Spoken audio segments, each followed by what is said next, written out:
this thing on? Check, check. 912. Here we go. Hold on, I have to turn the ad off. Telling me to run ads.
I think we're live. That was a redo. What's up? And how are you? Oh, that is good. That is fresh coffee. Franche roast. Yeah, tone clamp's working fine. We had a talk. I'm like, you think you're the only clamp in town?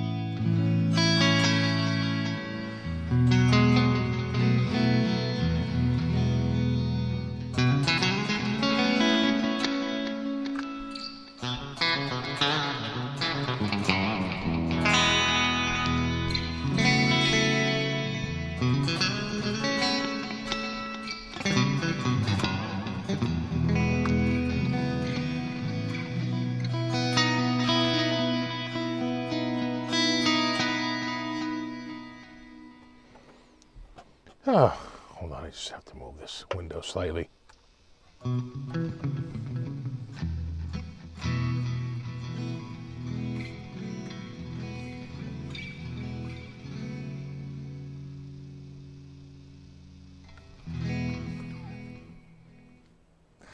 Oh, I'm in a good mood. Got a lot done this week. Busy week. Very busy week. We were hot. I don't know about where you live, but we were hot there, hot shot. We hit, I want to say something like, like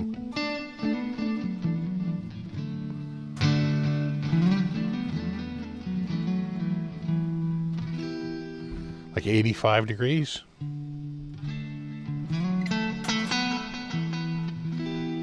On Tuesday, maybe Wednesday.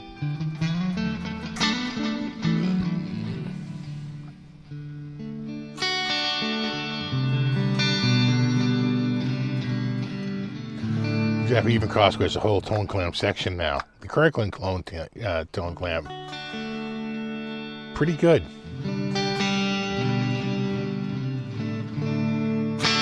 That guitar sounds out of tune to me, though. Yeah, you're pissing me off there. Well, a tiny bit flat. I've been going a little flat. Because they're relatively new strings. Come on, you. Yeah, see? We might have to do a little. Yeah, that's that. I don't like the look of that. I know what that means.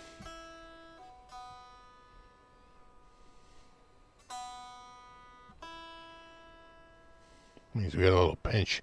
A little pinchy. Pinchy.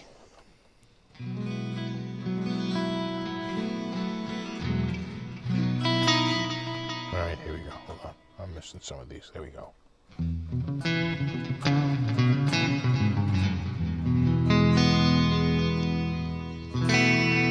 in, I was in a single coil mode. That's in humbucker.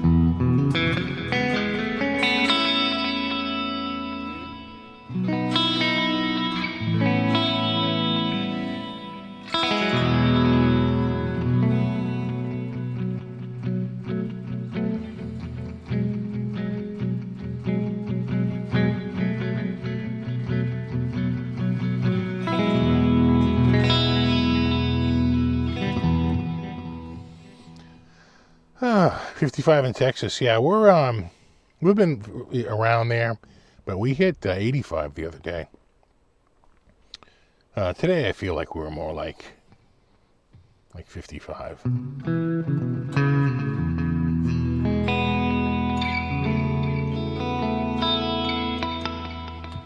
Do. And but the cold is coming. Yeah, this is one of the new patches.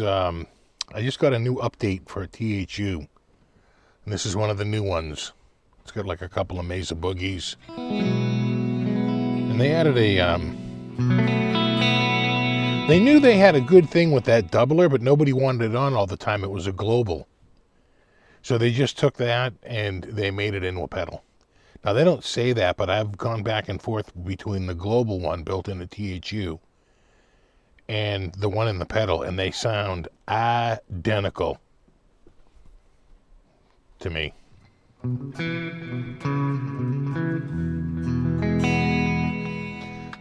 Do.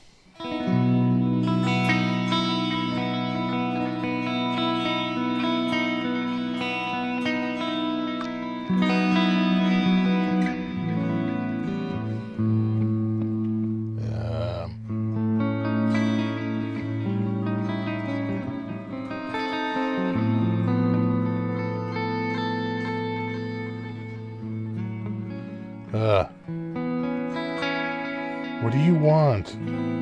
I just started.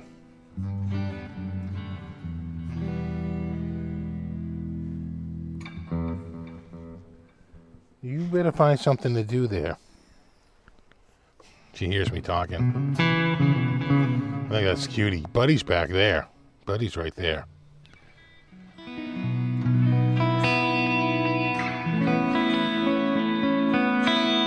That was Cutie right there on the floor. Kind of see her right there.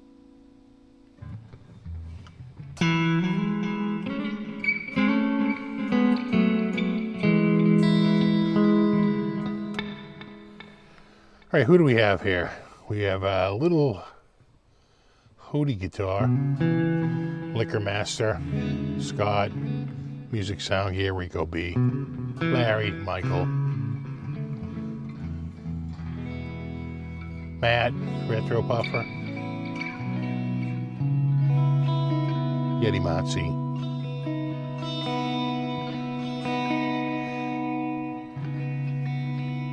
Ghost Captain, William, J-Mac, Spico, what's up, dude? I whipped up some plans for the shelf. I'll show it to you later. Speaker helped me get the wood, and it's all ready to go. As I got closer to this, I had to record my video for Monday before I can really clear the background. I need to use this space out here to take all the crap that's in the back room out, and then I can build the rack and then put everything back in again. But I had to get the video done first.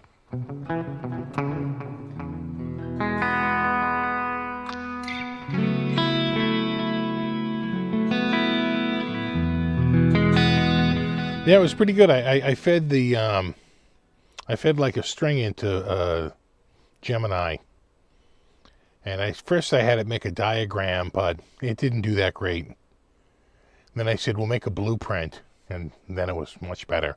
It's not 100% accurate, but it's pretty good.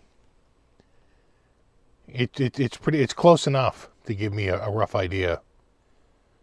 And I had to go in there and measure, a few things to get, what's my total height, which is, I think, 78 inches, and I think I have the posts going up 73 inches. So, should be plenty of room.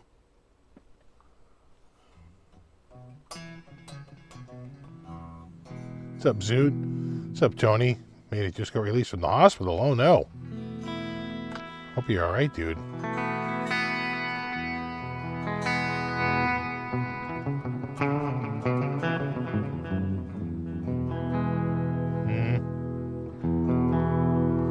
Sound a little out, right? Is it me? The strings on this have been fighting me.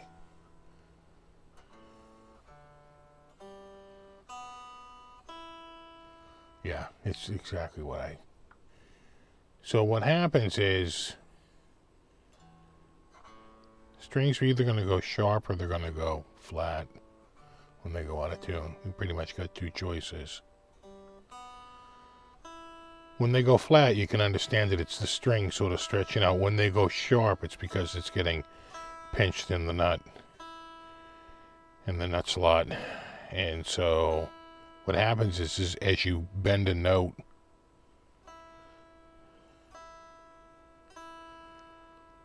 you make it a little flat, and then you think you're tuning it.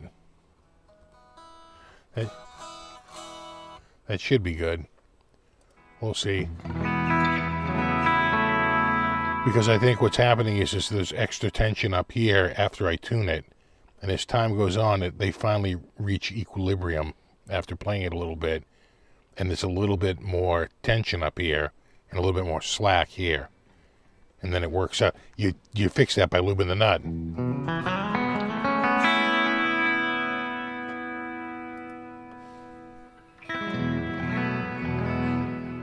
Those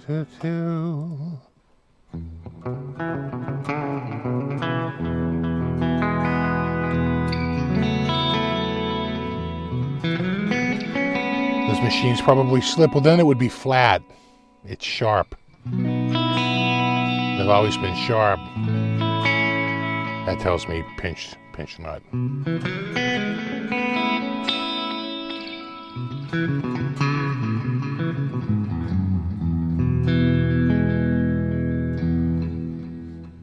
So did we hear from Tony? What's up? Thanks, guys. Yeah.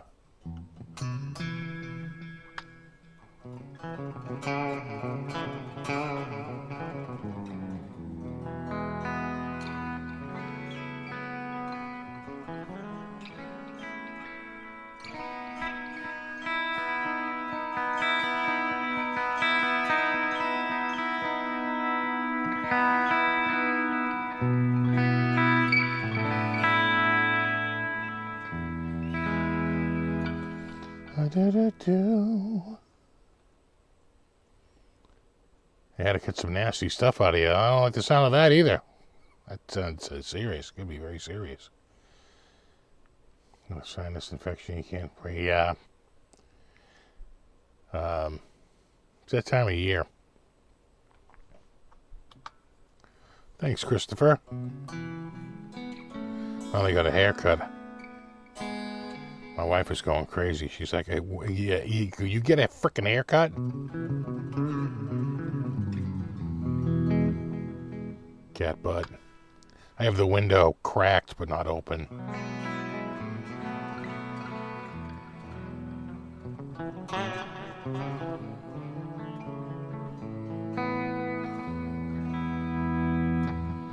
Yeah, Triumph back on the road.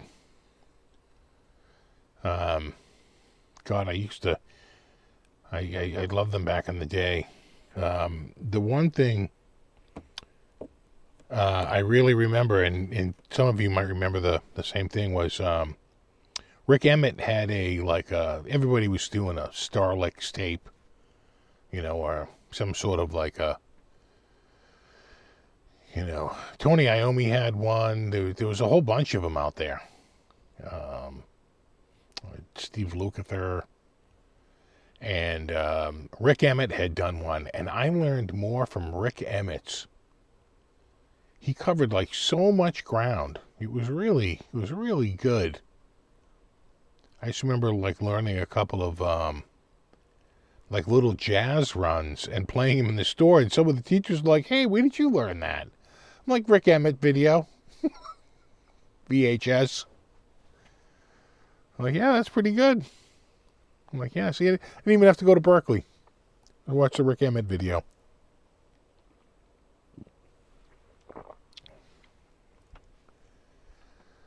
So it's nice. Yeah, we're gonna cool off. We have the marathon on Monday. And I guess they don't like it when it's hot. They like it when it's kind of cold. but not too cold and like a headwind off of the ocean. They want it like more like medium cold, like 48, 50 degrees, which is about what it's going to be.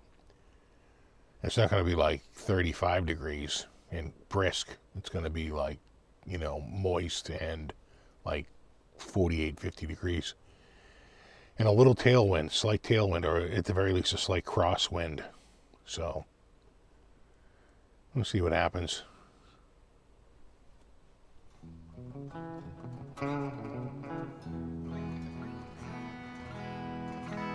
Ever hear a solo album? Absolutely. I have not. You know, I'm terrible about that.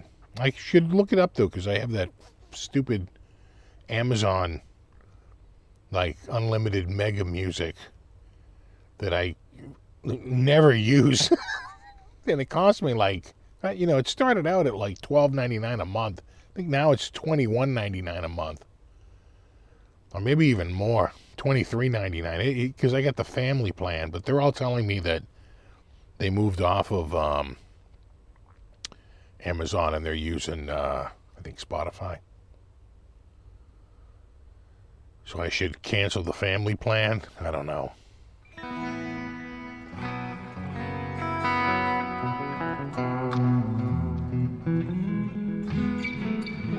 Released in 1990, and it's very 1990. Sure, I hear you.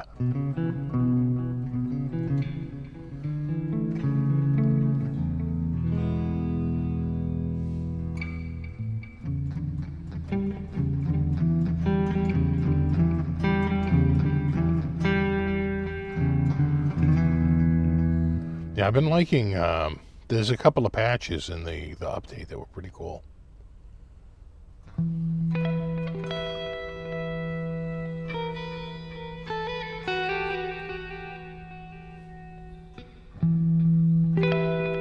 And this, you know, this could stand to use the action. I think adjusted a tiny bit down. That Fender was really low.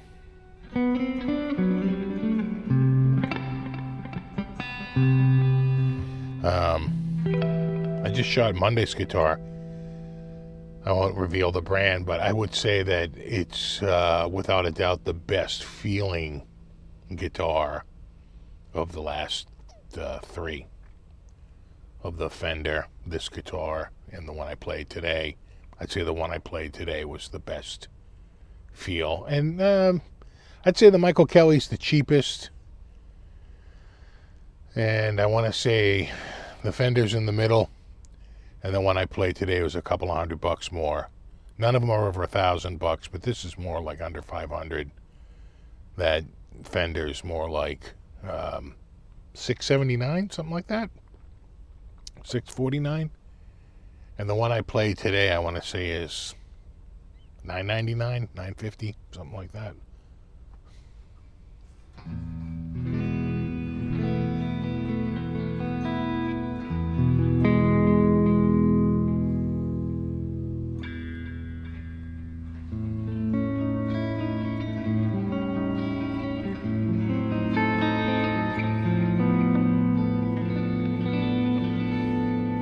Have to get used to the neck a little bit, you know. It's like I'm trying to.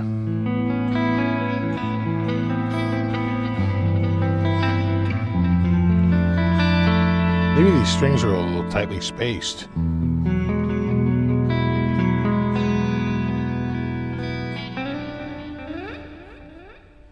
It is a narrow neck.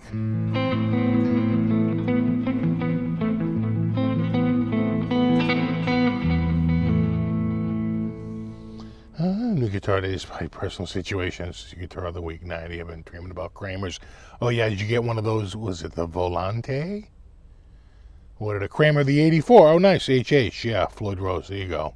And Quilted Red Burst. Nice. Yeah, love the guitar. Sure. Yeah, nice, real nice. Flying Cat. It happens.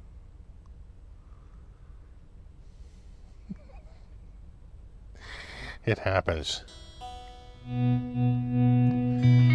As the banana hockey stick head, so I know exactly the one you're talking about, the Offset.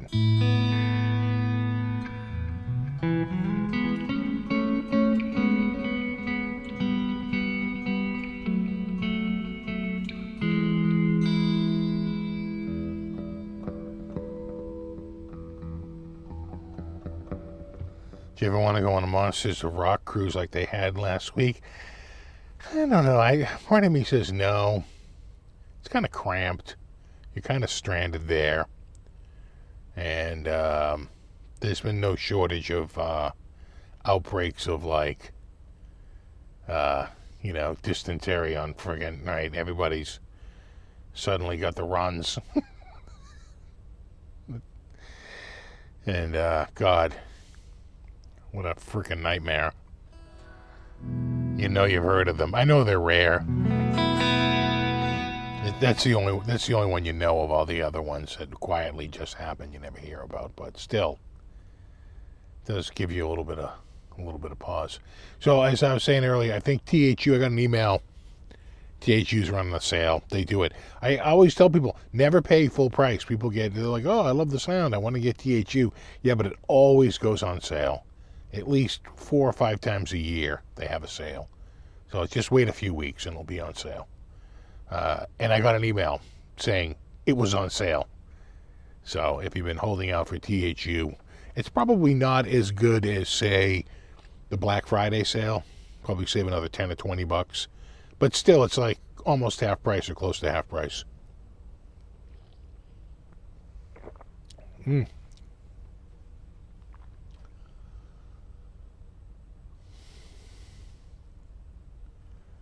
had experience with cruises. I've never been on one. It's probably all dudes, yeah. It's a total sausage fest.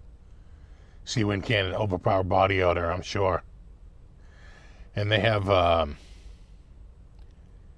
the big claim to fame for a lot of them is just like all you can eat, like buffets, and you can go like pig out at some giant friggin' buffet every day and night. I guess, at some point it wears off. Like you're hanging out on the poop deck, literally. Exactly, you're getting anthrax on the ship.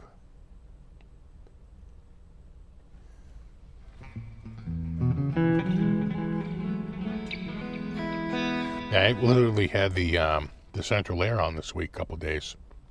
I got the heat on now. It's like down in the 40s right now. And getting colder. Our last little, I think, gasp of cold air. I think the warm air is going to be, winning out soon enough. When those outbreaks happen, they confine you to your room. I know, and the rooms aren't that big. They're pretty tiny. God, make you a little nutty.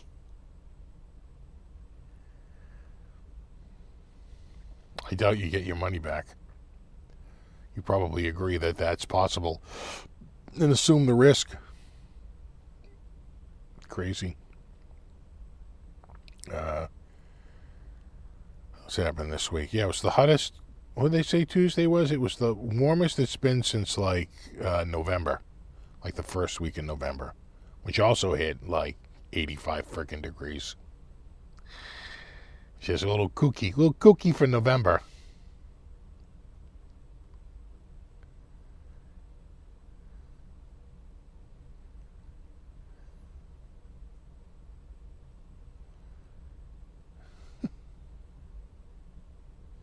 Yeah, it could be pretty cold too. Yeah, sitting on the deck with 2 coats and a knit hat and maybe snow. Yeah, right, yeah.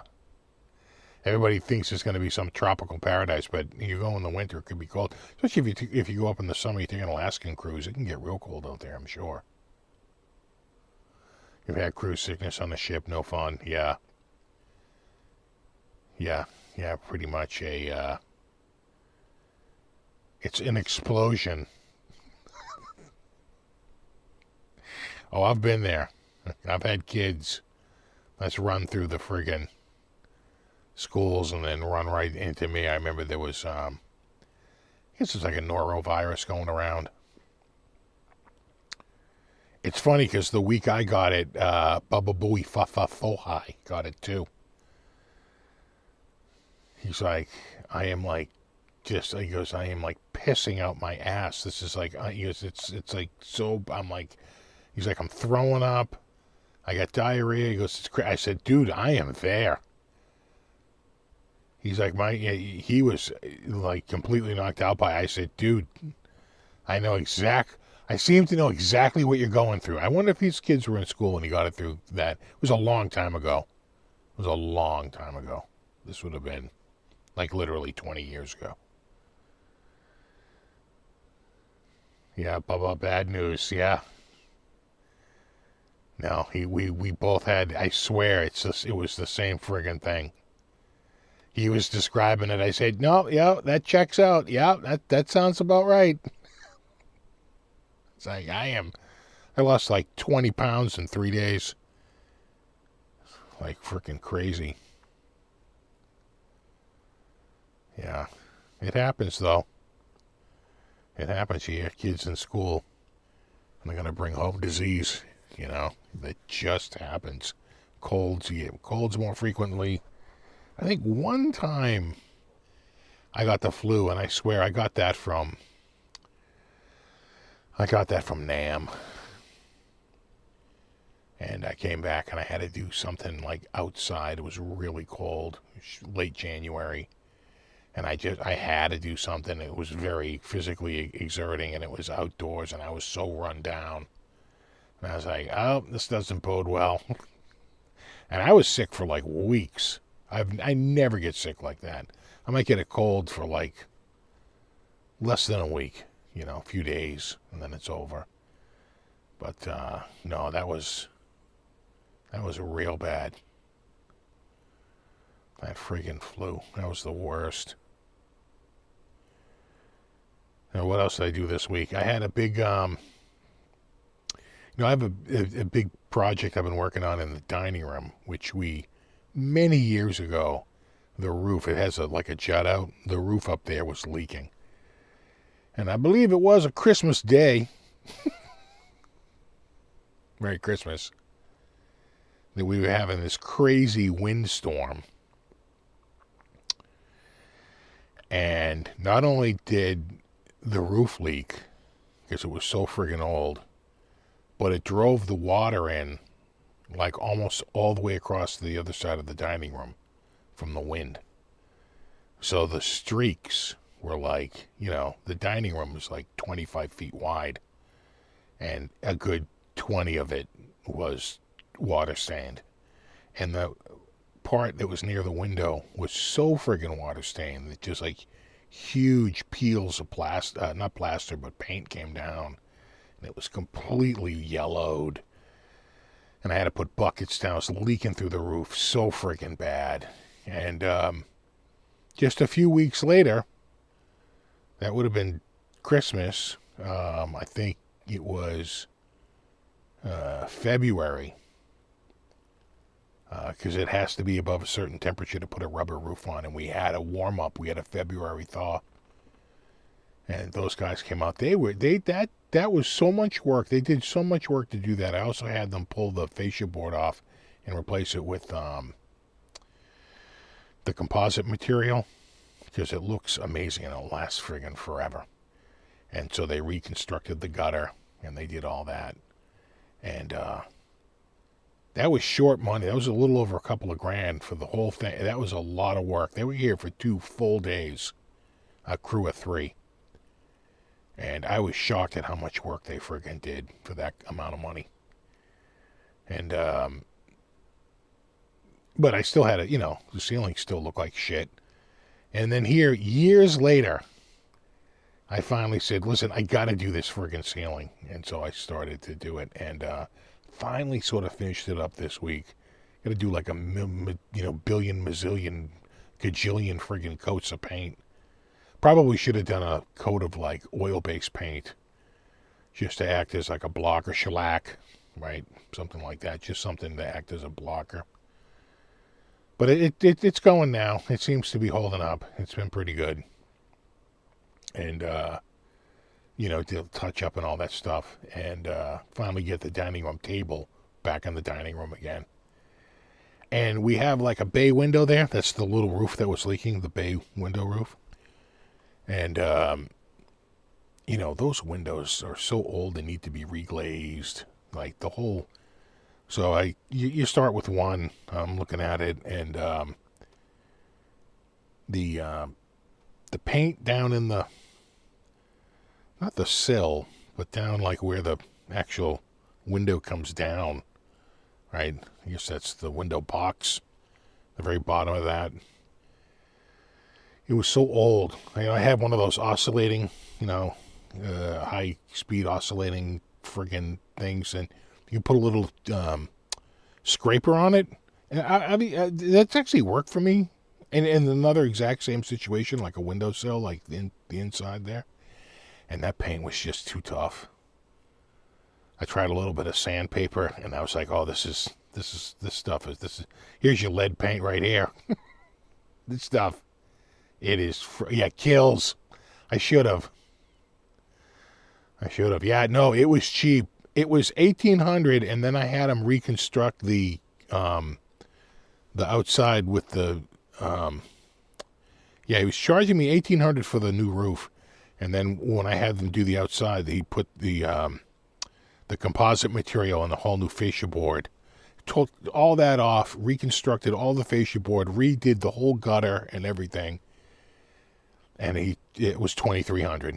I want to say $2,300 with the, because they rolled.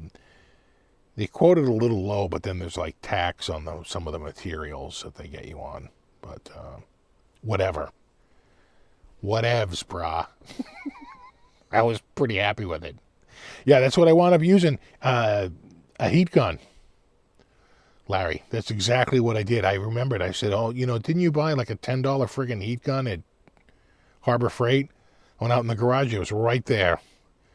Grabbed the heat gun, came in, and I have a special,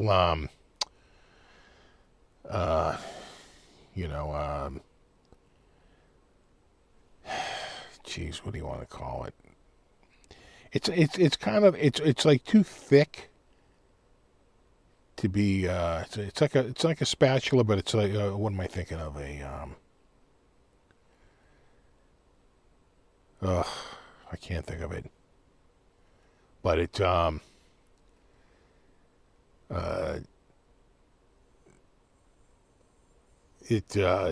first, yeah, it's like a spackle, Anyway, I'm afraid. I have one that's like extra stiff. It's basically for putting glaze on a window, right? And so it's like extra stiff. Yeah, like a putty knife. That's a good one. Like a putty knife, but much thicker. Putty knife, when I think of a putty knife, I think of it being softer. A putty knife is the right one. But putty knives are more flexible. This thing is not flexible.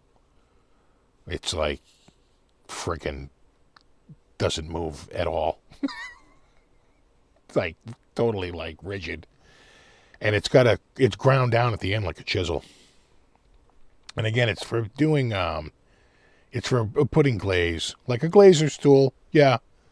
Like a glazer's tool. I would call it. Putty knife is what it really looks like, though. But it's like a narrow putty knife with a little chisel at the end. And it's stiff as a board. And it's super heavy duty. Again, pretty sure I got it might have got that at Harbor Freight. I forget now. Could have got it off of Amazon. And I used that in the heat gun. And my God, that stuff was coming up.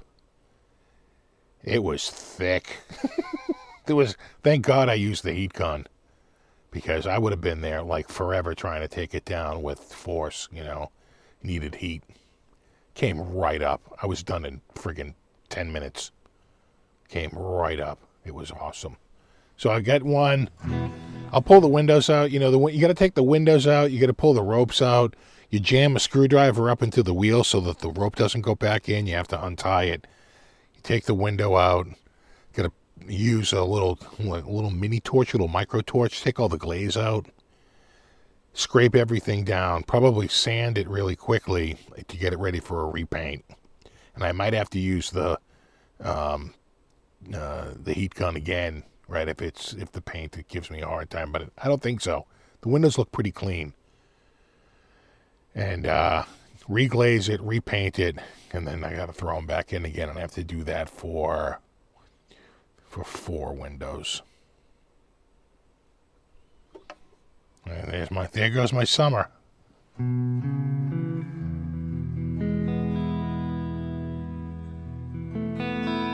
You just bought one of the new Flying V's, the new Futura Flying V's. I thought they all look pretty good.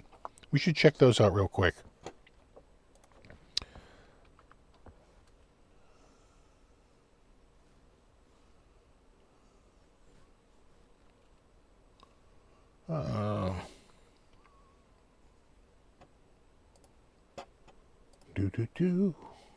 Yeah.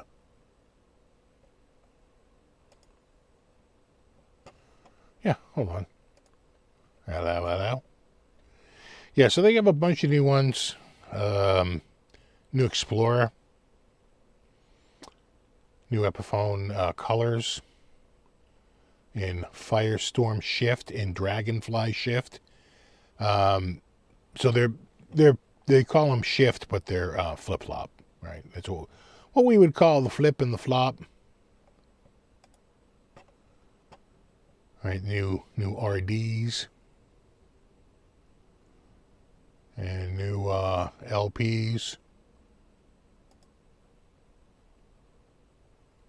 and SGs right there. Somebody remind me later about the SG I saw on Reverb, and we'll take a look at it if it's still there. But I'll probably forget. One of these, right? Now, what did you go with? Did you go with the Quicksilver? Or did you go with the Solaris? They're both really good if you watch the video. I could go either way. I kind of a winter color, kind of a summer color. You know, what's my mood? I think I remember seeing this one in the video. I think I saw them both. But maybe it was this one I was like, oh, pretty nice. That's pretty good. Let me just check the...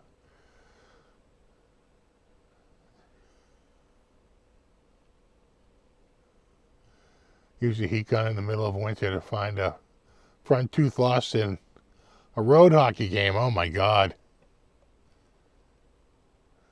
You can imagine. Is there a difference between shift and flip? No, they probably, flip-flop probably can't be trademarked or copyrighted, where they might try to do something with shift. Right? They're trying to give it their own name. That way you can get some branding on it that only you can use. It's not a high definition display, it's a retina display. What are you talking about? Okay, kid, calm down over there. What with the marketing and all.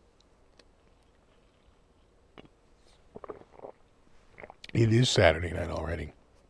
And just before I forget, seeing, people like Herb at Fireside Studios here, who's been here a very long time. Haven't seen Gary Davlin in a while. And, again, he doesn't, he could be busy. No worries, miss him, but that's okay, I understand. I just hope he's okay. I hope he's not missing because there's any, problem. But, maybe he's just taking a break. That's cool. No worries. But he was pretty much a regular here, and I haven't seen him in a little bit. All right? Slightly concerned, but I'm assuming he's okay. The same thing happened with, a number of people over the years. It just happens. They all look pretty good. If I had to go with any one of these, I think, did you say you got the V?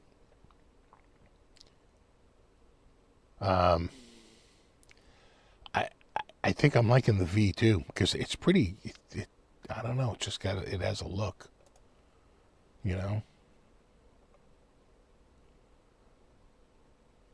Get that futuristic look for the Futura series. It's like the Les Paul and the SG are almost, I'd go Explorer, V, RD, You know what I'm saying? I think on the Futura series, I think I'd look at those body shapes first before the Les Paul, which is just so much more traditional, right? Even that Firebird looks pretty sick, huh? Looks pretty, but even that's a little, not quite as futuristic. The Explorers look real nice too.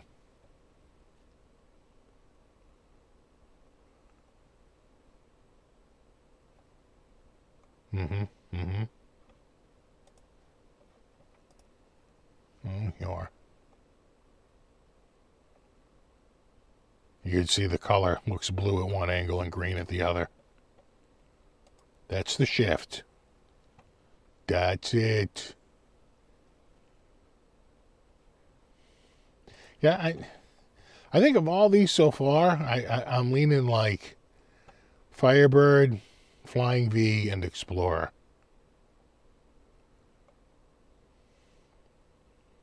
That looks pretty good. I'm not gonna lie. I don't like it.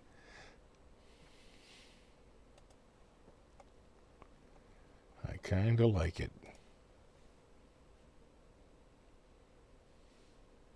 I gotta check back to the feed every once in a while here. Firebird is also set neck, not neck through. Interesting. You think the other ones are neck through and not set neck? Is that neck through? Might be.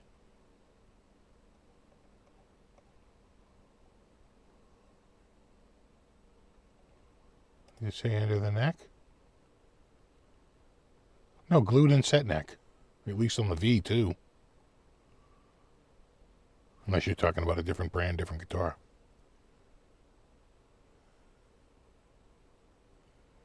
You worry about me when I'm not here? Absolutely. Rick. Yes.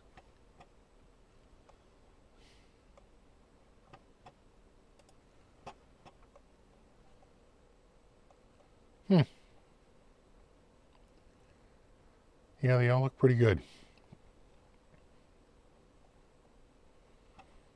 And what's the flippity flop on this one?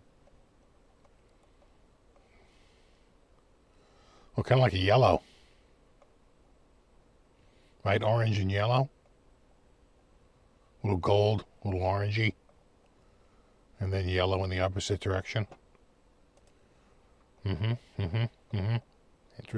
Interesting. That one's more like iridescent. I suppose it's green a little bit, but right, it looks a little different than the other ones, which were a hard shift like that. It's like a salmon.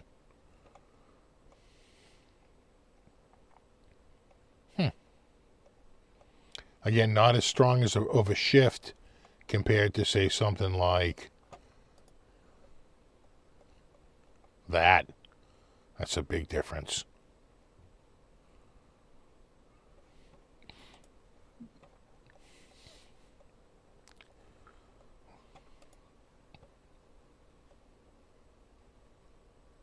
Oh yeah, a little bit, kind of a deep red versus like almost like an orange, like a burnt umber.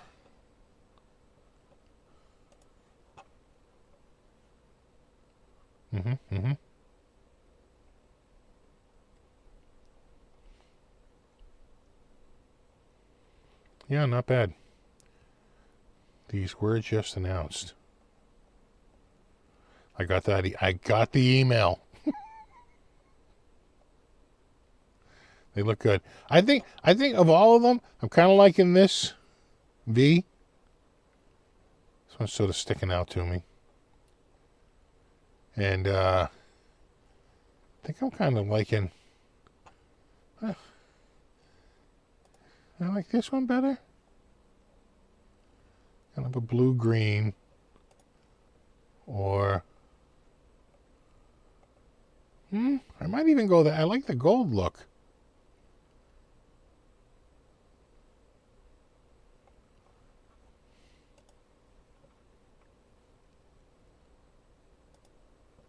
Let's see it in the 360 here. Oh yeah, it turns yellow. And back to orange, and then yellow, and then orange, right. Maybe even a little bit of blue-green in there at the strongest angle.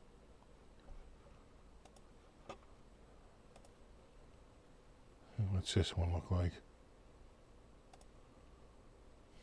Oh. Oh.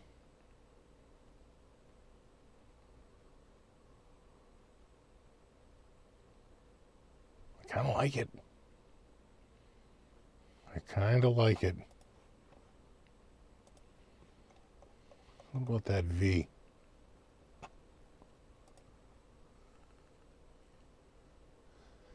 Yeah, so I guess it's like a blue, maybe a tiny bit of red in there.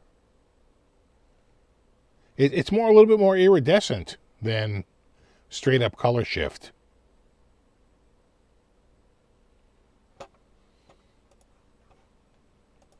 All right, compared to say this one. Yeah.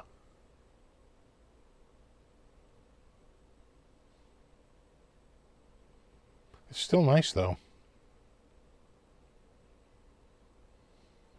Still think I like the silver one better though. Oh God, what matches my outfit more? That's what I need. That's what I need to know. Are these the two? I think they are. Quicksilver shift. Okay. Firestorm. That's Solaris. Is the Firestorm the same as the? I think that's the same as the Explorer.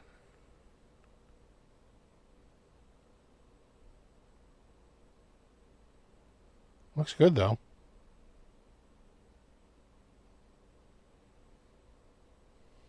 I like it. A little bit of red in there. Notes of cherry and hibiscus.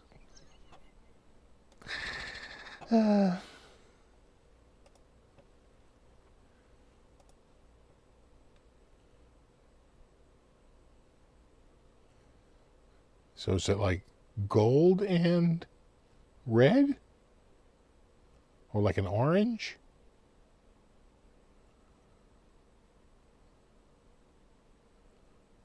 That one's a little trickier. What's the color official name? Midnight Ember Shift. Okay. I see where they get the midnight from. It's pretty dark. Oh, that's nice with the purple. Oh, yeah. Is that what the Explorer is? No, it was green.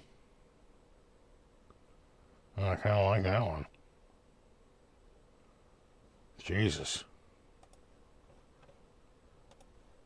Huh. What was that? Twilight.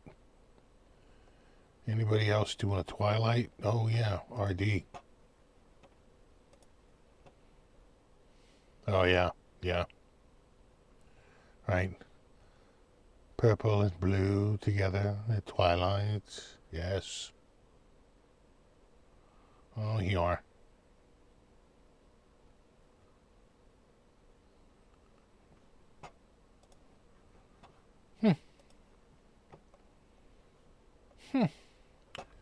Dragonfly. Okay, green. Right. Green and blue. Makes sense. Speaking of dragonflies, I sprayed this week for the first time of the year for the bugs. Put a beat down.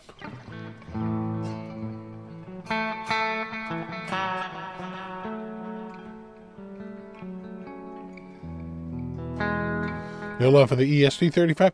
Again, it's a little bit more. It's a little bit more traditional. You know, we're talking Futura. It's the future, bro. Yeah, not bad. It's all right. I don't hate it. I just prefer some of those other models. I thought the V looked real good. So did the Explorer. So did that RD.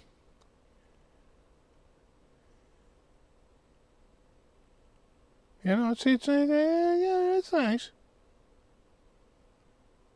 It's nice. Yeah. How's that for enthusiasm? Yeah, I mean, I guess. What was real nice? Twilight. Yeah, it's pretty smoking.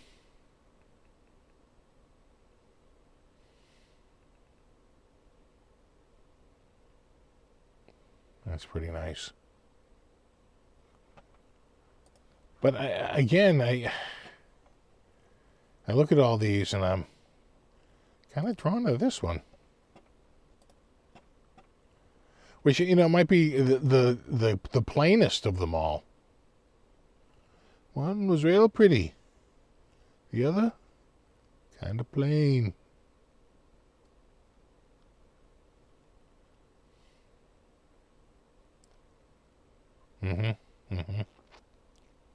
I like that they're putting the button on top. Right. They're putting that, Did I like that? Did I like the one in the back better? I might have tried the top one and moved to the back now that I think of it. I have to think about that. I had a V here recently. Or something like that. I'm trying to think. Was it a V? So many guitars. It's hard to remember. Now they have a Flame 335, yeah. What's up, Assad?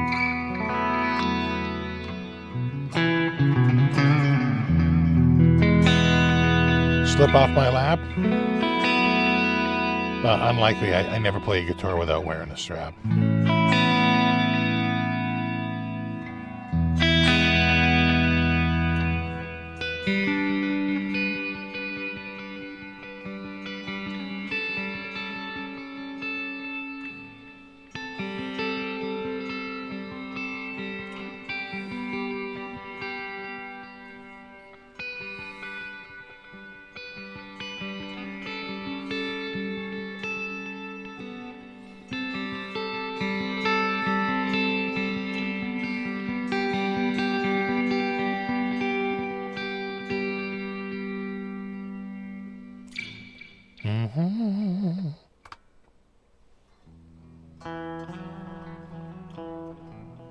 Did the 335 come in the silver? I don't think so. No. Firestorm Shift, which is the orange, and Dragonfly Shift, which is the green and blue.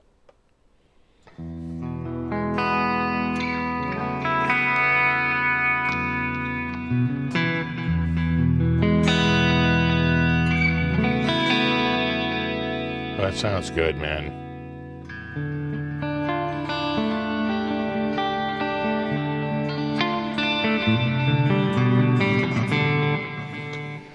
What camera are you using? These are Insta360.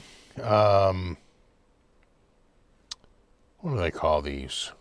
The Link 2C? Link 2 and Link 2C? Oh, someone's bumping my leg like a big old crybaby cat. What do you want? What do you do? I can hear you purring from here. Look at her. Look at her right there.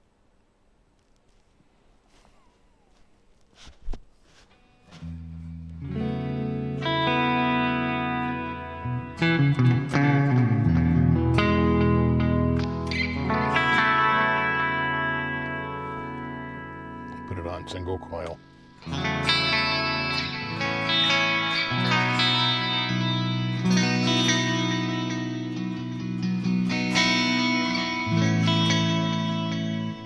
Let's switch to the other cam. Yeah. Oh, hold on. You get like a notebook here in the way. Get out of there. Maybe go like a little bit like that and like that. Oh, see? Look, pause. See that? Paw cam.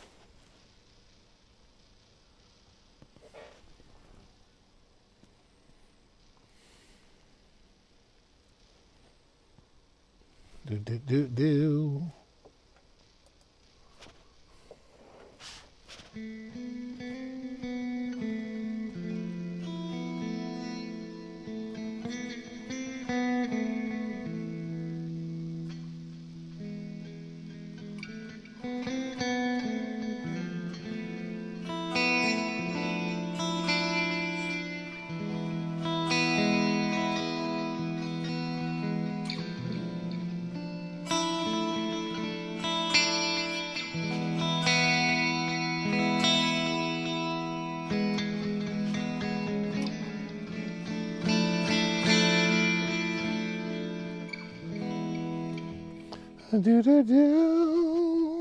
La.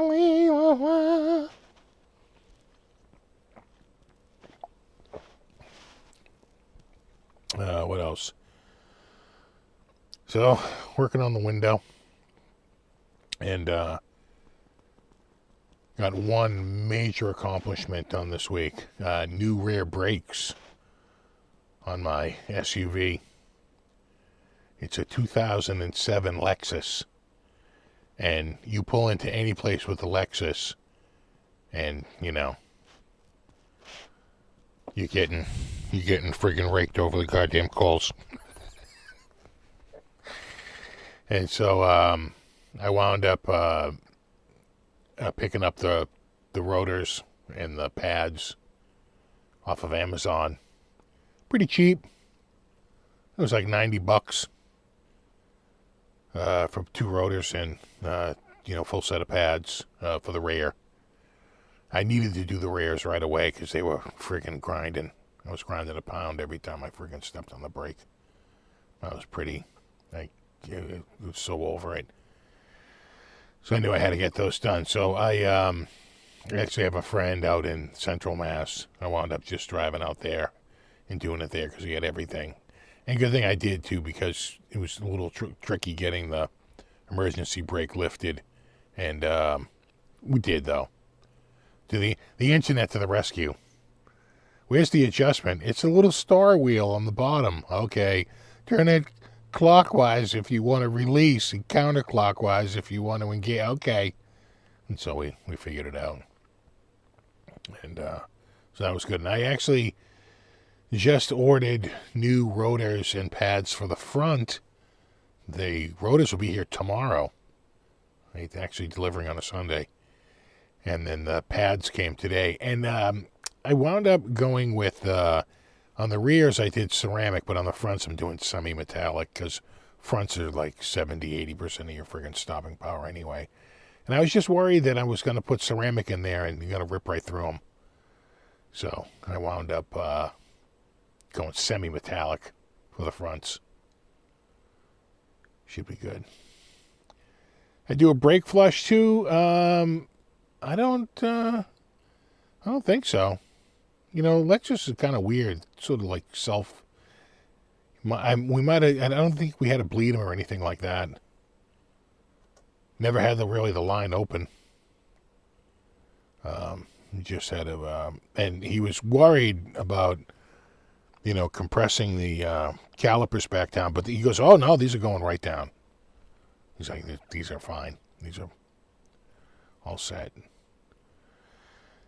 And got it going. And my God, it was so nice to step on the brake and not occasionally hear a little scraping going on back there. I was like, shit. But I got it.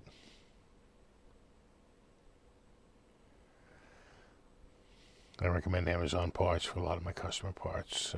Store prices are on the shelf. Prices only good if you need it right now. Yeah. I agree.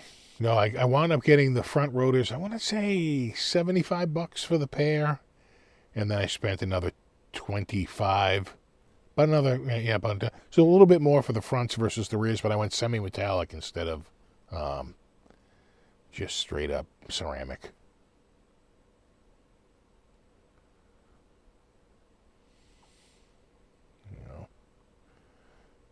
Should not need to bleed the pads, but dot 3 just become water contaminated over time. Yeah, that kit for my $90 came with brake cleaner and a full bottle of dot 3. So, if it was low at all, we could have switched it out, but it's, one thing at a time. So I'll do the I'll maybe do the fronts in the next couple of weeks. The fronts aren't grinding. It's the freaking rear. Oh my God, it was brutal. Every time you step on the brake, you friggin' grinded. What brand of Lexus? Well, Lexus brand. But it's an RX 400H. It's got like 173,000 miles on it, so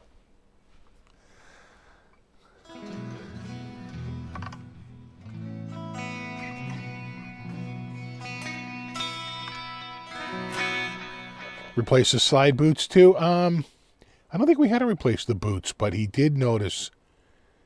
He's like, these aren't sliding too great, so we gave him a good lube. He had the right grease, and they were working great. And he said for the e-brake, all you have to do is like go in reverse. It auto sets itself.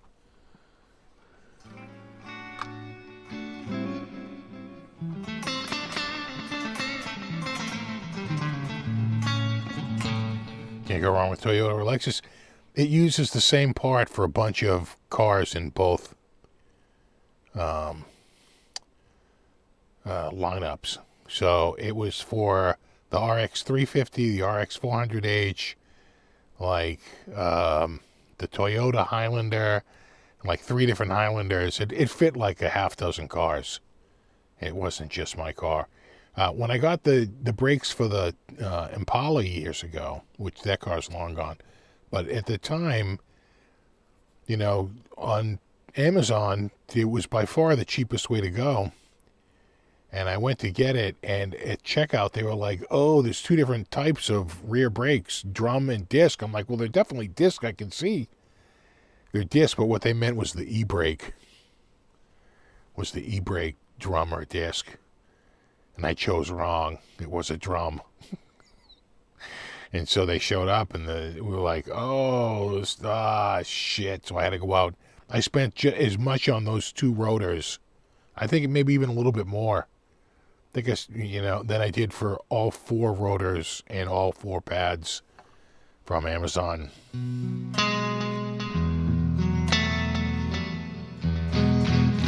Seen any cool guitars lately? We were just looking at some good ones. Right here, you hear these? We were just looking at these. Everyone was picking out their favorite color. I think I'm going with this one. So I'm still leaning Quicksilver Shift on the Flying V. I mean, you can't go wrong, but I'm just saying, if you have to choose. I also did like the Twilight Shift. It was a nice looking color right there. I'm going V. I'm going V, and I think I'm going Quicksilver. Though that Explorer and Dragonfly is also pretty nice. They're looking pretty good.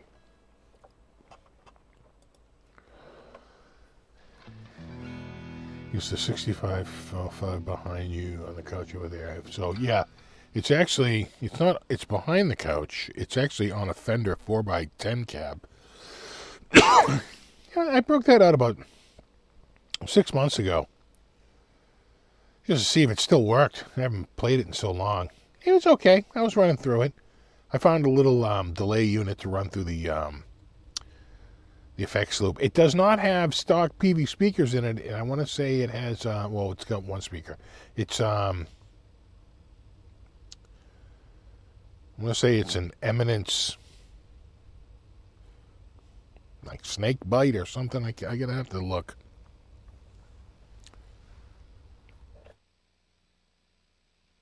I forget now. It's, I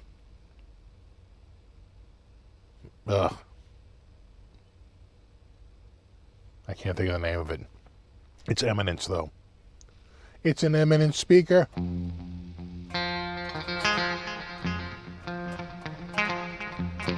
Thanks, Steve. Say cover them. They're cool. Yeah, thanks. Yeah.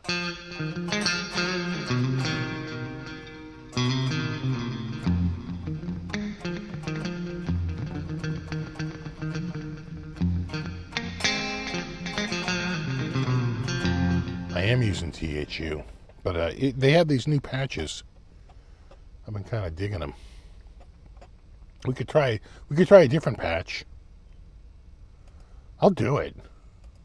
I'll do it. Was it up here?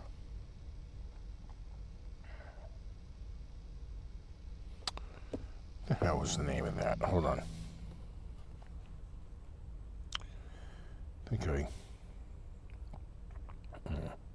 What was it called? It was called, okay, all right. Right there.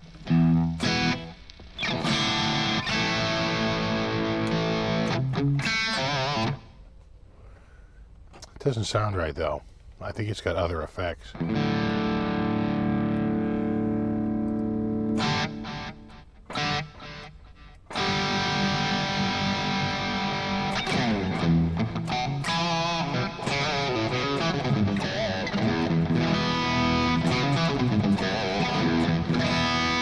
It's just like with a Mesa, the dual rectifier.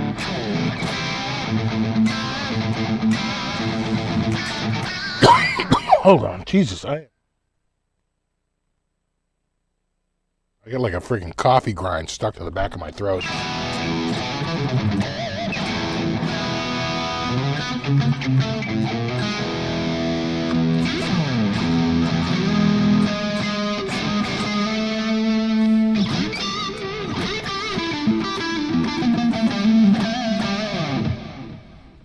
The problem is just that the delay effect is too high.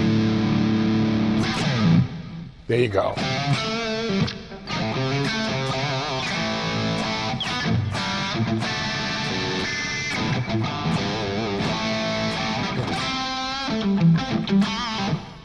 You bring that gain up ahead too. Around 7.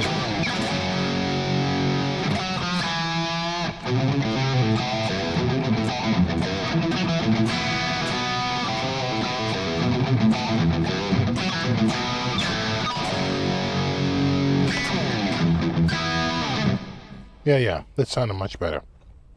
All right, let me get this out of the way. Bring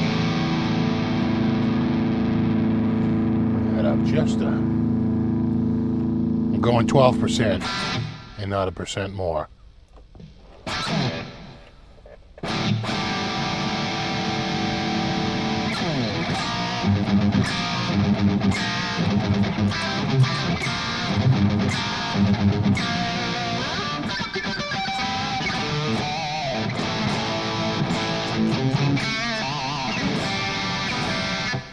Let me just check the tuning on this.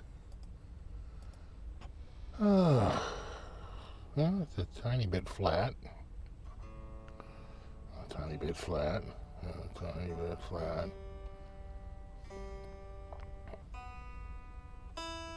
And the rest are fine.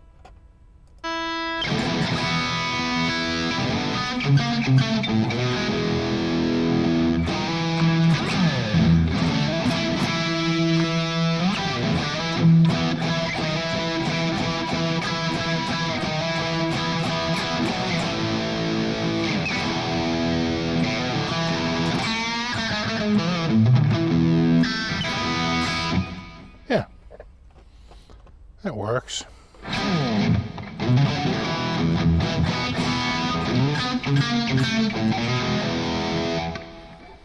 What gauge strings do you use? 9s or 10s. This is supposed to be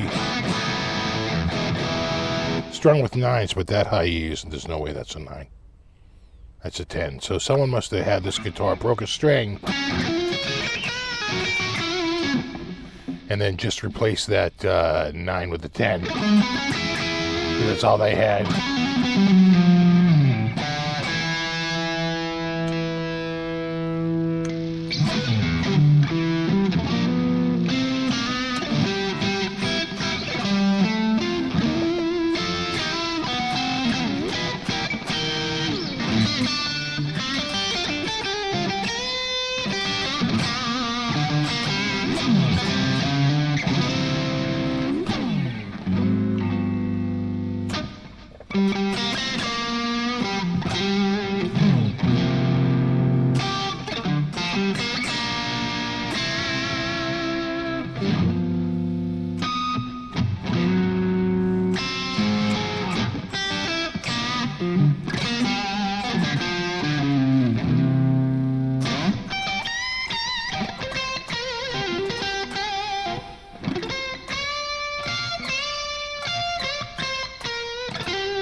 Is that guitar really only $449.99? That sounds about right.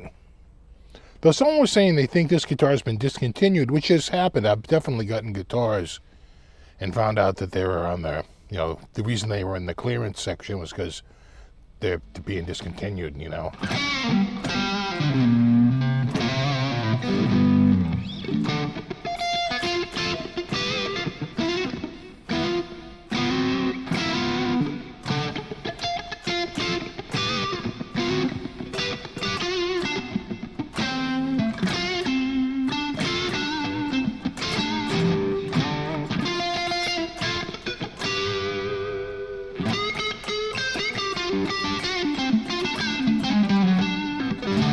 It's just funny how this Mesa Boogie amp sounds. This is the this is not the gain channel. This is like the B channel.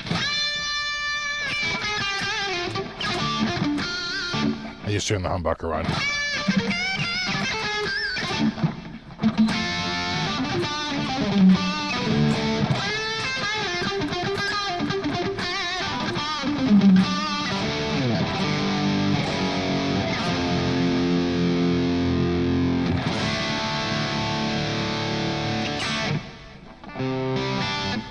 Did I get to the Reverb SG story? No, and thank you for reminding me. Oh, where is it? Yeah. Have you seen this? Now, a lot of us, when we buy a guitar, we want options, damn it. I need everything at my fingertips. I give you the SG modified. Does your SG only have 4 knobs? That's only 40% of what is necessary for the full SG experience. Sadly, this is a 1964 SG. It's been kind of beaten up. I also noticed that they show a lot of pictures of the front. Don't show any pictures of the back. I would love to see what they did on the back to make all that possible. I got to think there's a big giant route back there. But we don't get to see it. Exactly. Everybody needs a 10 knob SG. Now, why are there 10 knobs? Well, duh. It's because it has a complete... Where is it? They show it from right side up. Yeah. It has a complete fuzz pedal built in. You know. Fuzz volume, fuzz, treble boost, treble bass, treble boost battery off, treble boost fuzz battery on. You know, it's all your standard knobs that you would find if you had some sort of fuzz box built into your SG.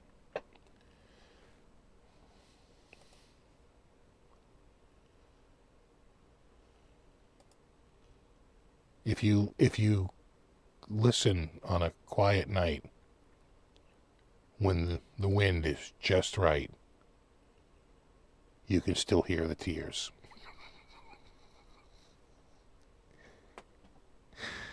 You can still hear the sobbing. Yeah. Sure.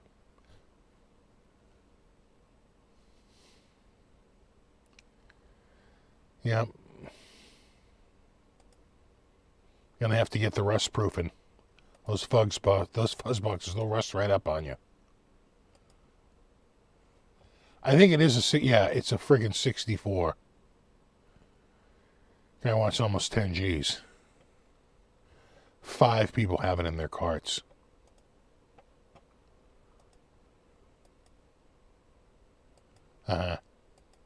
It's a nice SG.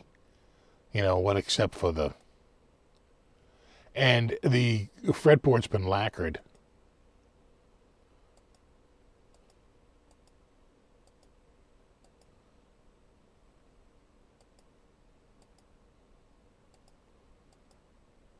Yeah. Huh. Gonna jump and grab one of them knobs there. Nice knobs. Yep. Anyway.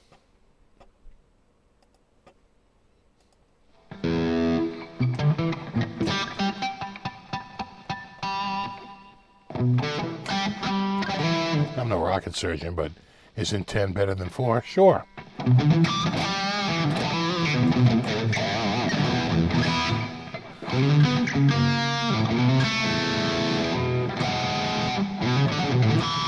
You don't play guitar, that guitar plays you.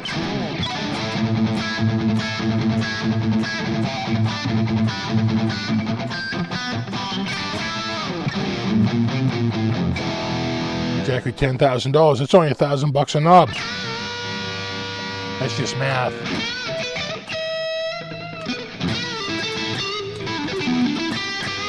Is that Iomi's builder?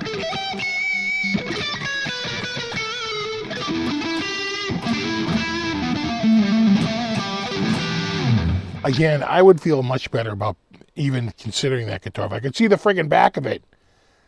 That's what we would call a glaring omission. Where's the back shot, bro? What? Like the dude with the headstock that was snapped off on the Ovation? Small crack on the back of neck. There was, not only was it snapped off and very poorly put back on, with a whole bunch of glue and stuff, he had a wood screw going through the back. Okay. You know, not that you're downplaying it or anything.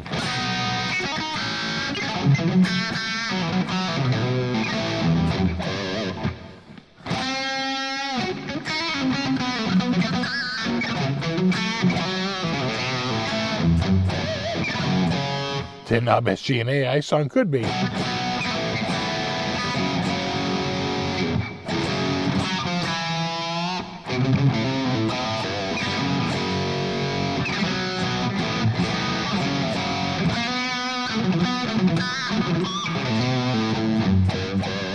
I know they're hiding a lot by not showing the back of that.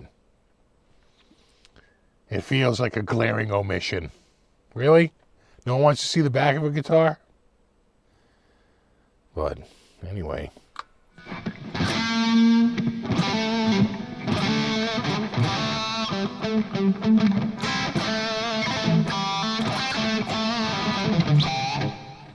Well, I have the computer up here. I'll show you the plans. Yeah, right there. Right there. There's the plans for the shelf.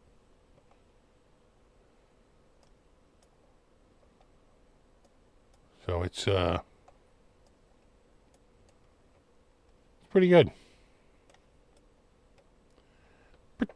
Pretty good. And it's true that it's 75 inches tall, but this is off. That should read 73, not 75. And they have it right here that the top is 73, but they don't have the gap right. They think it's like 73 deep. So they have some of the markers off. And 3.5 by 1.5 is really what a 2x4 is now. When you buy a 2x4, you're really getting a board that's 3.5 by 1.5. There's no such thing as really a 2x4 any longer. So I'm trying to use accurate numbers here. And I don't account for it here, but I have left over from the trailer 3/4 inch plywood that I'm going to use for the shelving. And the shelving will be, as you can see right here, 21 inches deep, but that's not exactly correct because it's showing it 21 inches to the front and back, but it's not. It's the interior to the interior. But still, right, it's really, the arrow should end here and here, right? This is what's 21 inches. So we'll get there. We got this. I'm just going to start putting it together. But I just basically gave it some specs. I said it's 98 inches wide. The posts are 73 inches tall. I mean, it's 75 inches tall. The top shelf is 73 inches. The bottom of the upper shelf, and upper shelf and lower shelf. And I gave them all these things, and I gotta say that's like 95% correct. It's pretty good. Nice little visualization of what it's going to look like. And so what I'm going to do is I have things that are in plastic sliding boxes that can go under. This shelf is for all guitars. This is literally all guitars up here in this middle section here. And then the top here is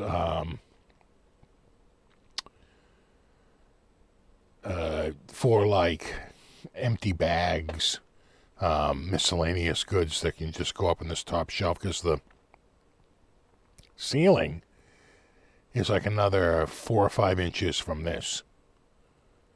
All right, it's about 78 inches, I think, tall, if I remember correctly. So, pretty good. That's why RAM prices are $1,000 a stick.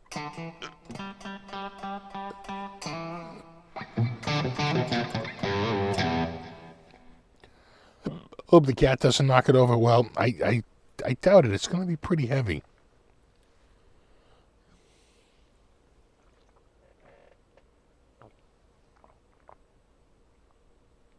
The shelf is for mainly guitars.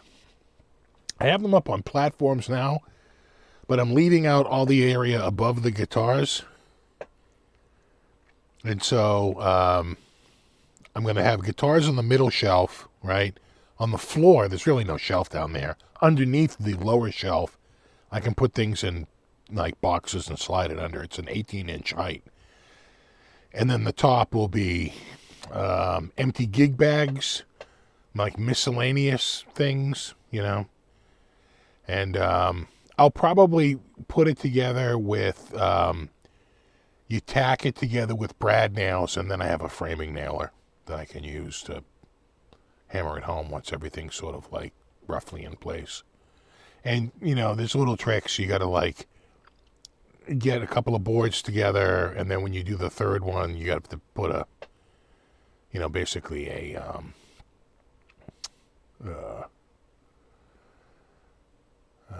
like a level on it and get it exactly level. And you just keep building every board out exactly level, straight up and down and straight across. And things usually come out pretty good if you just stick to it with a level. Yeah, I'm going to build it. I might need some help. I mean, I don't know. I think I can do it myself. What do you think? It's 2x4s. You know, start with an upper shelf in the back. Add the right side in the back. And then connect the back to the front. All right, a couple of posts. Again, tack it together. And add the upper shelf bracing. Or I could build the shelves in frames. But it makes it a lot heavier. It's a lot easier to work with it one board at a time. And just use the nail gun, right? Choo, choo, choo, choo. Everything's just like pew, pew. You blow through a shit ton of nails, but who cares? And you just, like when you first start out, you put one nail in. That way you can move the other side up and down until this is level. And you make sure that this is straight up and down and this is straight up and down. And choo, you put it in. And then before as long as this is level, you can make sure that these are straight up and down. And then choop, choop, choop, choop, choop, choop. A few more. And you're done. All right, you get that section done. You add another board. Keep going through. And then boards and more boards. The next thing you know, you're complete.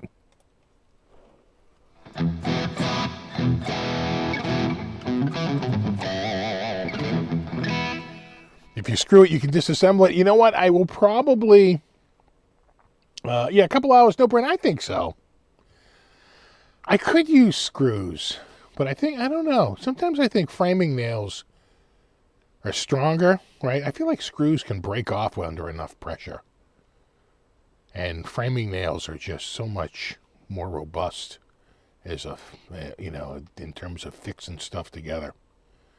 But it's funny because to use the brad nailer, I have to run the regulator a little bit on the low side, or else you're countersinking all those brads, right? It like drives it like a friggin' half inch into the friggin' board. So if you want the brads not to be too sunk down, you have to back off on the regulator a little bit, run it around 100 pounds. But then you got to crank it up. If you don't crank it up for the friggin' framing nailer, the nail sticks out. You can't get it to the head flush, right? You're always banging that last mile with a regular hammer. And I don't want to do that because then you're banging the whole thing. Once you have it all together and it's much more sturdy, then sure. But even then, it's hard to get a swing, right? Because you're only going to spread of so much. So it just... you want to use the power of the compressor to do the work for you, You're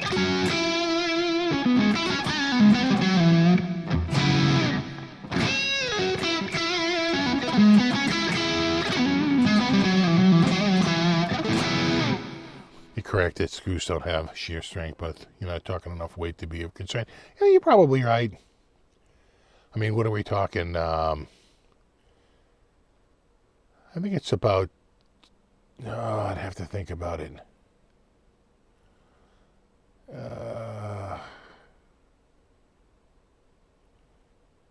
It's probably like 8 or 9 guitars per section, and there's 2 sections. So let's say it's even 16 guitars. That's probably pretty light, relatively speaking. As long as you have enough, in there.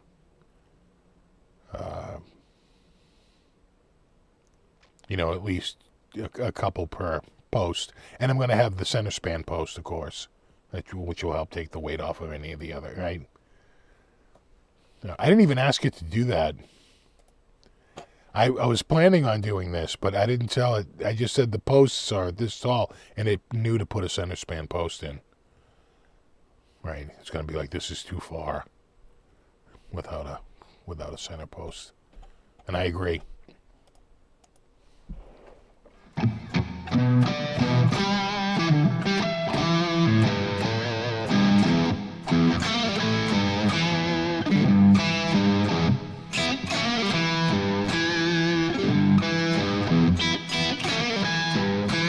Little tappa, yeah.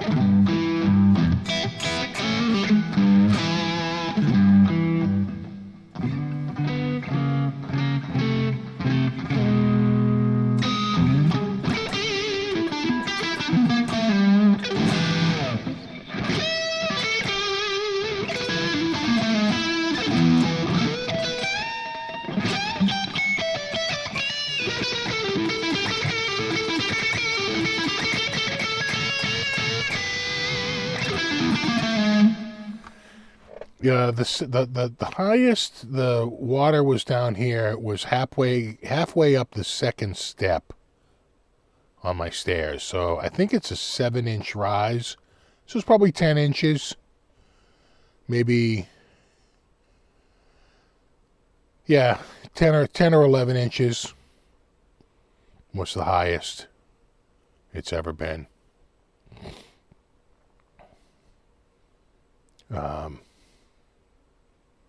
Because I have the water heater up on cinder blocks, and then I think at the time I had 2 levels of cinder blocks, and it was almost over that second row of cinder blocks.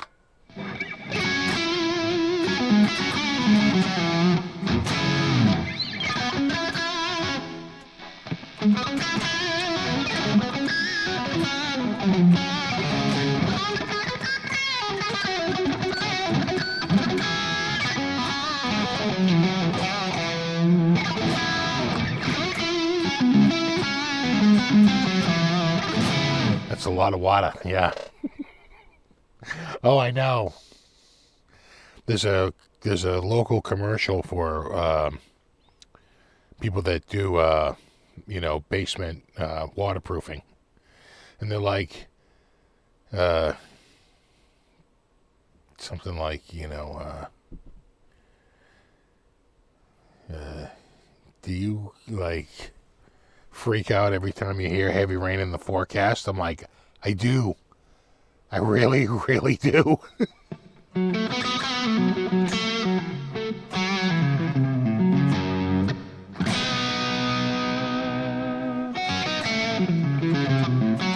But you know what? Ever since I updated the sump pump to this new, and it's not even the power, though it is much more powerful than the old one. It's not even the power. It's the fact that it's shorter. So it just triggers when the water is lower, and triggers more quickly. The water doesn't get so high. I haven't had a flood down here. Now, that thing has been pumping out every 15 to 20 seconds, real bad. And you'd see a little bit of water down in the corner, which is the lowest area. And it's sort of like a canary in the coal mine that, you could be flooding soon, but never. Not this rug. This rug stayed dry. The little kitty stayed dry. When we get to a kitty cam. She, there she is.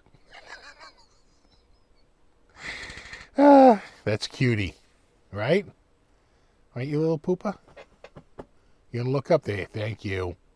She's like, I'm angry at you for not paying attention to me.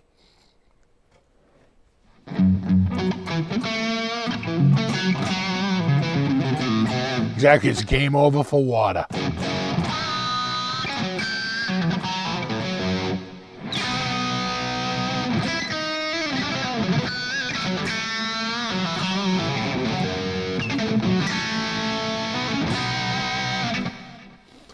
The Detroit basement, almost 2 feet of water, and of course, me being from Florida, had no idea. Yeah. Yeah, number 1, Jackson was waterlogged. That's what happened to my my Strat and my and they were both up on stands, mind you, but the water was well over the bottom of them. It was up to the freaking bridges on both of them. And it ruined my computer. It trashed it. I could barely salvage that was the day when the power supplies were up in the ceiling, so you could save the power supply, but I don't think I did. I think I wound up just trashing the whole system. It was ruined. But yeah, you find out, you're like, shit, because my Ibanez RG560 and my SD54, the Japanese one, both were waterlogged, but the Ibanez fared much worse because it had a lot more dents and cracks that allowed water to get in. The Strat was pretty clean, And so it acted like a candy coating and couldn't really penetrate the wood to get into the wood fibers, you know. I almost shit when I saw it. I thought that I had unplugged the sump pump, but it was just too much water coming in. It was just completely overwhelmed. But the new system, I tell you, we had one that I definitely thought was going to happen because we had a super heavy rain. Well, we had a bunch of snow on the ground. And that's usually a recipe for absolute disaster down here. Right? Snow on the ground, which is going to melt, is a part of the rain. And, right, it all combines and the whole thing just turns into a big shit mess. And we escaped. I could not believe it. I was like, wow, that sump. And the sump pump was like, I mean, it was like freaking nonstop. But it was doing it in my backyard. It was like a pond. But better out there than down here. Exactly, it was a water-cooled PC.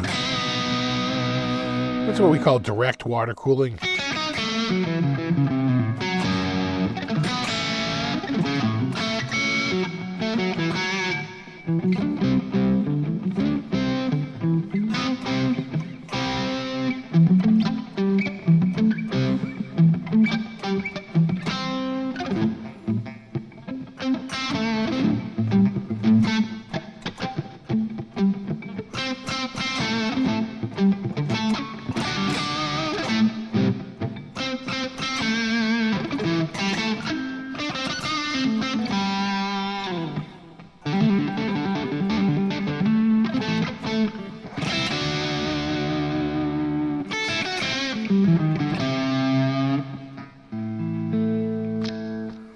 You got snow yesterday?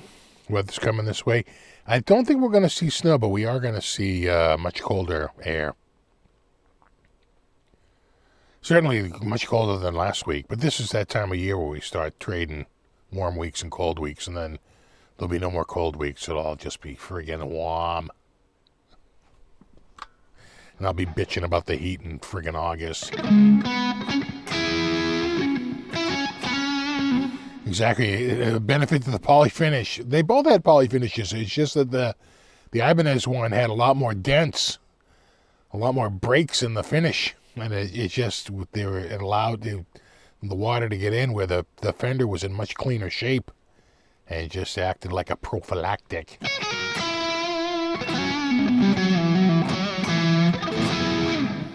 You went from 82 to 34 in 24 hours. Wow, that's crazy.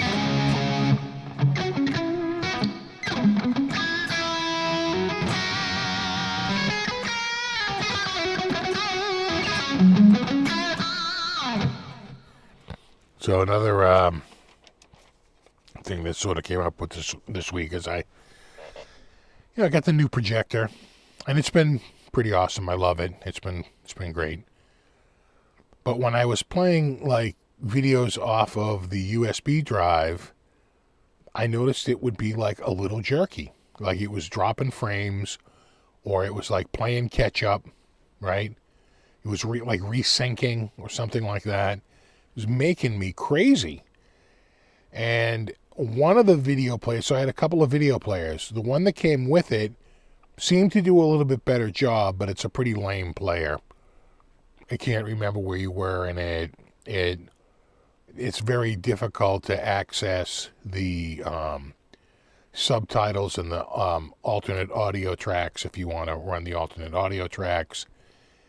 And it's just not nearly as good. So I downloaded this player called Nova Player, which it's really good. It identifies the movie that you have, and it pulls down the artwork, and it remembers when you were playing it, where you paused, and you can either start from the beginning or start from where you left off.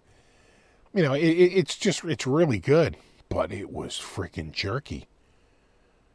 And, a classic scene would be like the opening to like a Harry Potter, where the Warner Brothers logo comes in. You could see it like stutter a little bit, stutter. I'm like, this thing it's stuttering like crazy. And then the Harry Potter, comes in. It's supposed to be nice and smooth. And it would be smooth. Then all of a sudden a little jerk, I was like, oh my God, I was losing my friggin' mind. So I was like, oh, I'll probably have to find like VLC or some other player. Which is too bad because I really like the look of that Nova player. I thought it would work really great. But before I uninstalled it, yeah, I was looking at VLC, but I installed VLC. The interface wasn't nearly as good as Nova. I really like Nova Player. I thought it was a really good app. So I said, well, let me just go to preferences. Maybe there's something in there. And I was trying a few things, and I found one called Outsource Blitter Sync to Android. And then it said may result in smoother video. Totally fixed it. Apparently, the software had its own sort of clock for the frame count, right? And so did Android. And so they were not, and what they were doing is they were syncing up, they were getting out of sync with each other and then playing catch up, right? And it would jump to the next frame, right? Probably some keyframe that goes through. Once you get so far apart, it catches up. As soon as I said, no, don't run that, just outsource it to Android, boom, instantly smooth, instantly friggin' perfect. And I was like, oh my God, I'm so happy. Because I really love the interface of this. So if you have an Android box and you're getting the same thing, check out outsource, something like Blitter or something like that. Blitter Sync to Android.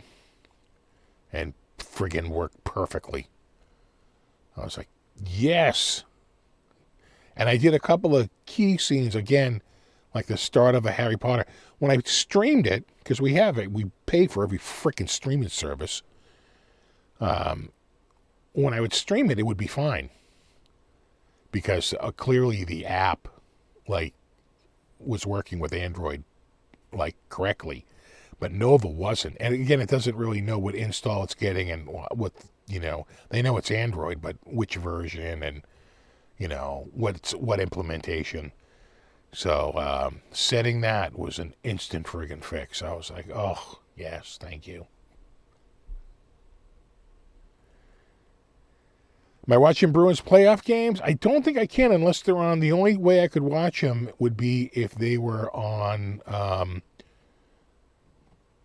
it'd have to be on Paramount, Peacock, or Disney, or Hulu, or Netflix. We have all those services, or HBO Max.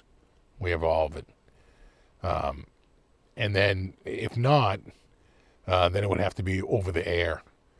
But I can't get the cable. I don't have a cable. I have a cable drop up there, but we don't have a cable box up there. I'm doing over the air. And I don't think they're doing playoff games over the air for the NHL until you're in the finals. I think before that, and even, maybe not even all of those games are over the air. So maybe if they're streaming on friggin' one of the streaming services, I think some of the basketball games are going to be only on Prime, which I have Prime, and only on Peacock for a handful of the games, which kind of blows. Is it ESPN for Game 1? I don't know if we have the ESPN package, though. I think that would be with Disney, right? I think we have Disney Hulu, but I don't think we have ESPN. I would say that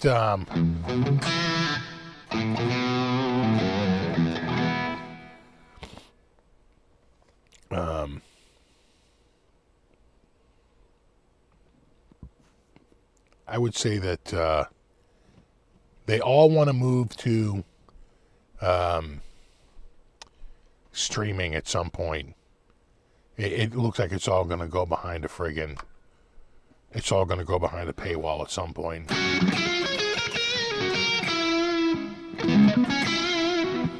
Because, I think the Celtics, at least one or two of the games are going to be Prime or Peacock only. I don't know about the Bruins. I'd have to look it up. But I wouldn't doubt if it's only ESPN, like you say, something like that. Stick it behind a paywall. The Celtics should roll right over the 76ers. The Bruins probably won't get out of this series. I think that The Bruins are the 7 seed, and they're playing the 2 seed, something like that.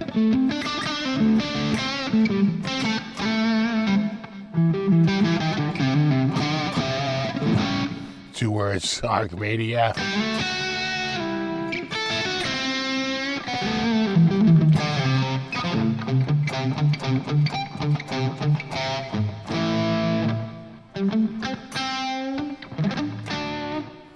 Yeah, I suppose.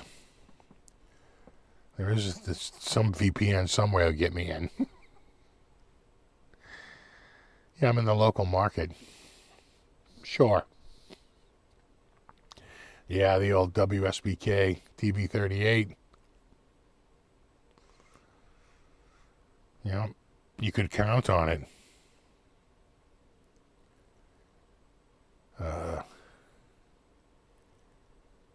I forget, there was something like, I think it was WSBK had the Bruins, but the Bruins sort of tanked after they picked them up, and the other one had the Celtics, which it might have been WLVI 56, and that actually they wound up doing really well with that. Just the Celtics did better.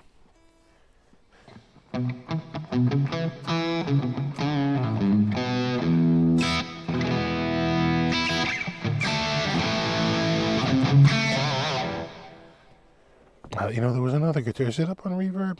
Let me take a quick look here. Yeah. Now, this guitar is going to take a commitment of money by you. Not me, of course. I'll give you the 1960 Les Paul. It's only $525,000, but it has free shipping.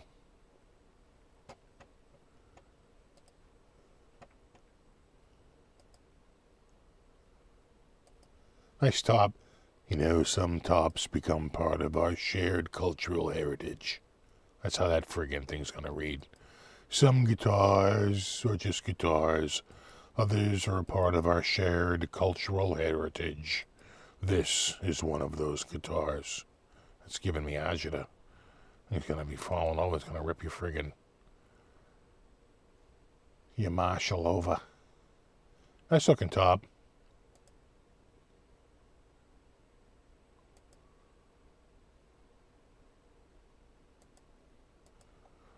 But it is going to run you a $525,000.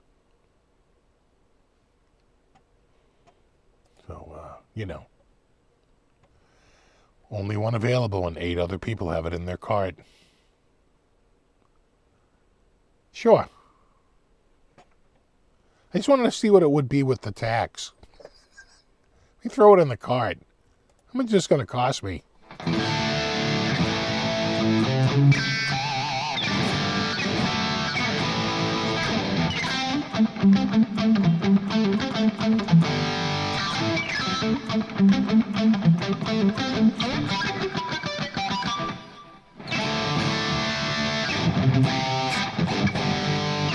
How do you know if it's real? I don't know. You hire Joe Bonamassa to take a look at it?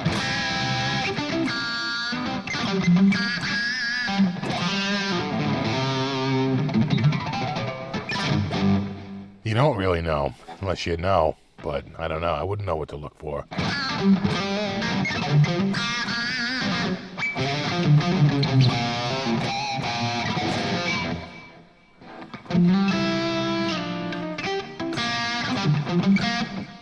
Yeah, what would the tax be? Hold on, I can tell you right now, because it varies state by state.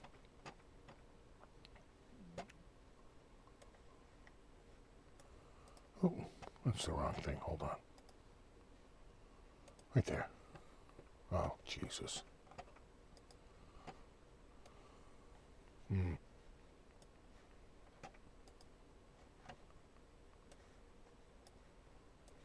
Just gotta move it over. There we go. 525,000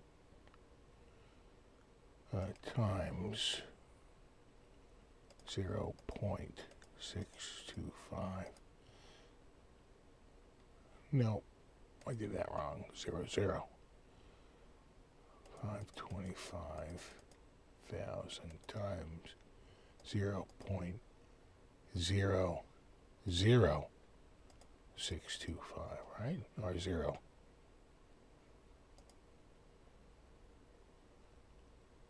I think I'm off by a point. It's 6%, and I'm doing 0.6%. 525 times 0.062. That's it. $32,812 in tax. Don't get cheap on me, bro. Yeah, it's $32,000 in tax. So if you wanted the guitar, again, free shipping. In my state, 0.0625. It would be $557,812.50.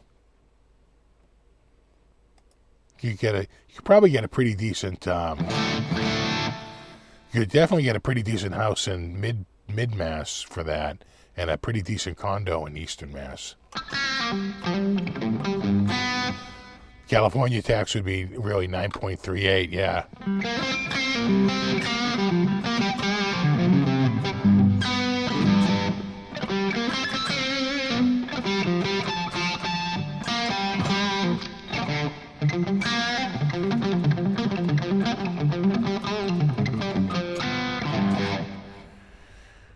A nice new car in tax, maybe. No, they said the average price of a new car has just hit $50,000, and used cars are actually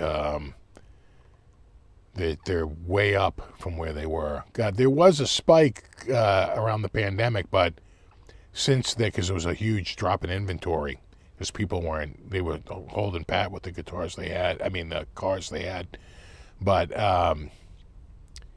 They were comparing it to just like a year or two ago, and it's definitely way up.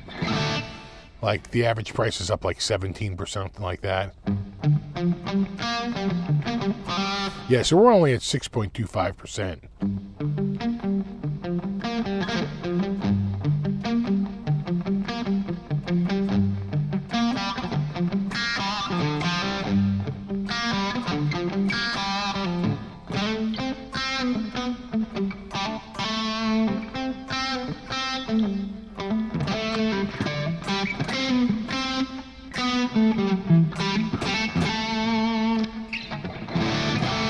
Take your private jet and go pick it up. The jet flight might cost you $50,000 though. But you'll be doing it in style. The YouTube plaque, yeah, that's pretty recent right there. They sent that to me they sent me a few things. I just got something in the mail today from them, a sweatshirt. They're like, we know you've been on YouTube forever. We know you're not over 100,000. But we're going to give you a whole bunch of shit because we kind of feel bad. I got like 3 things from them recently.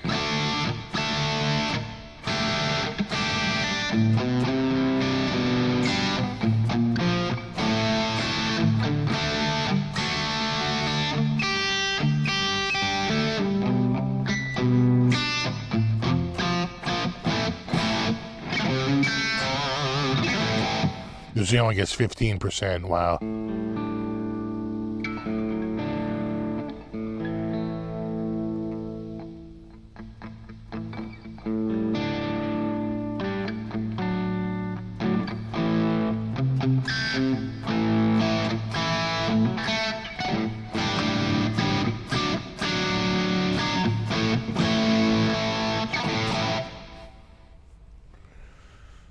They send a letter to you asking to run ads. They're like, listen, we've asked nicely. That's actually a limited edition. You can see right there. Just got like some numbering right underneath there. It's they made less than 2,000 of them.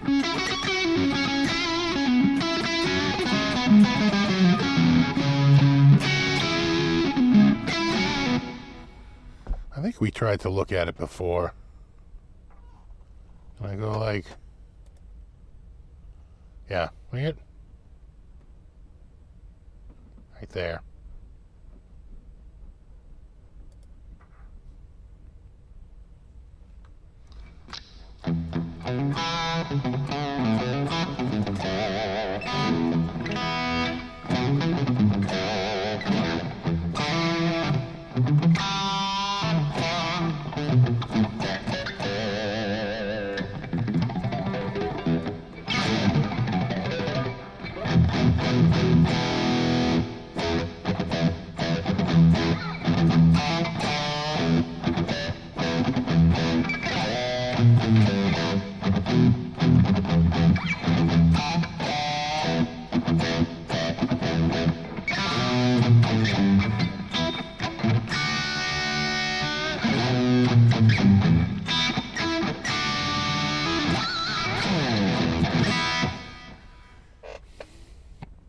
Yeah, 20 years. Like consolation prize time. Great show tonight, Steve. Talk to you soon. Let me know if you need help with the shelving unit. Yeah, maybe. Probably bang it out in like, what, an hour? Bring the chop saw down here to the basement. A little choppa. You know, I'll run the hose from the garage right through the door. And I have at least 200 feet worth of hose. I could probably run a 100-footer in here, no problem at all. That way you don't have the noise of the, right, that's out in the garage. I usually put the garage door down and contain the noise so the neighbors don't have to listen to it, you know, straight from the garage. They can, you know, it's a little muffled. So yeah, maybe.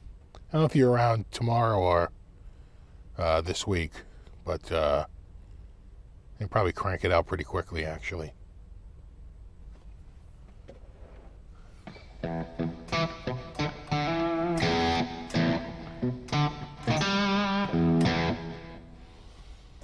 All right, so what do we just hit 9 o'clock? Yeah.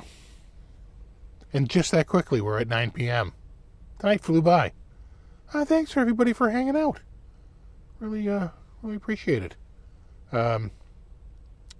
We'll do it all again in a week. Check out Monday's video. It is a signature guitar. In fact, I think the next two guitars are both signature guitars. So, you know, we got that going for us. So you guys have a wonderful week. Check out Monday's video. And we'll do it all again in a week. And there you go. And there you go. And there you go. All right, I'm out of here. It's time to hit the old button-a-rooney. All right, guys, have a great week. I'll see you in a week. And there you go. All right, later.